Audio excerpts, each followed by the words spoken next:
তো hello everyone, তোমাদের দেখিয়ে দেবো তোমরা যে ফেসবুকে ট্রেন্ডিং ফটোগুলো এখন দেখতে পাচ্ছ, যেগুলো করছে এখন যে ট্রেন্ডিং চলছে যে ফটোগুলো, সেই ফটোগুলো তোমরা কীভাবে বানাবে। যেমন এরকম, ঠিক আছে, তো সাইডে দেখতে পাচ্ছ। তো এরকম ফটো বানানোর জন্য তোমাদের জাস্ট ক্লিক কী করতে হবে সেটা তোমরা জাস্ট দেখে নাও। করতে হবে তোমাদের প্রথমে প্লে স্টোরে চলে আসতে হবে। প্লে স্টোরে আসার পরে তোমাদের লিখতে হবে গ্রোক, GROK, গ্রোক বলে সার্চ করে দাও। গ্রোক বলে যখনই সার্চ করে দাও তোমাদের সামনে এরকম একটি ইন্টারফেস অ্যাপ্লিকেশন চলে আসবে, যেটা লেখা থাকবে গ্রোক অ্যাপ্লিকেশন ব্ল্যাক এবং হোয়াইট, ঠিক আছে। তো এই অ্যাপ্লিকেশনটা তোমরা ইনস্টল করার পরে ওপেন করে নিতে হবে। তোমাদের জাস্ট ওপেন করার পরে তোমাদের কী করতে হবে সেটাও দেখে নাও, ঠিক আছে।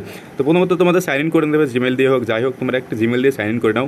তো ফাইনালি তোমাদের সামনে এরকম একটি ইন্টারফেস চলে আসবে। তো এরকম একটি ইন্টারফেস আসার পরে তোমাদের কী করতে হবে, প্লাস এখানে ক্লিক করতে হবে। এখানে একটা প্লাস এখানে দেখতে হবে, তারপরে ফটো গ্যালারিতে ক্লিক করে দাও। ফটো গ্যালারিতে ক্লিক করার পরে তোমরা যে ফটোটা চুজ করে নিতে সেই ফটোটাকে ঝাট করে চুজ করে নাও, অ্যাড করে নাও। অ্যাড করার পরে এখানে কিন্তু দেখতে পাচ্ছ আক্স এনিথিং লেখা আছে। তো এখানে জাতামাতা লিখে দিলে কিন্তু হবে না। এখানে তোমাদের আমি যে লেখাটা দিয়ে দেবো উপরে, সেই লেখাটা তোমরা কপি করে এখানে দিয়ে দেবে। তো এখানে আমি লিখে দিলাম turn this image into Ghibli studio style, ঠিক আছে। এরকম এখানে ক্লিক করে দিতে হবে। যখন এখানে ক্লিক করে দেবো, দেখো ফটোটা এখানে আমার স্টার্ট হয়ে যাবে জিবলি স্টাইল হওয়া, ঠিক আছে। তো দেখে দিচ্ছি তোমাদের, একটু দেখতে থাকো।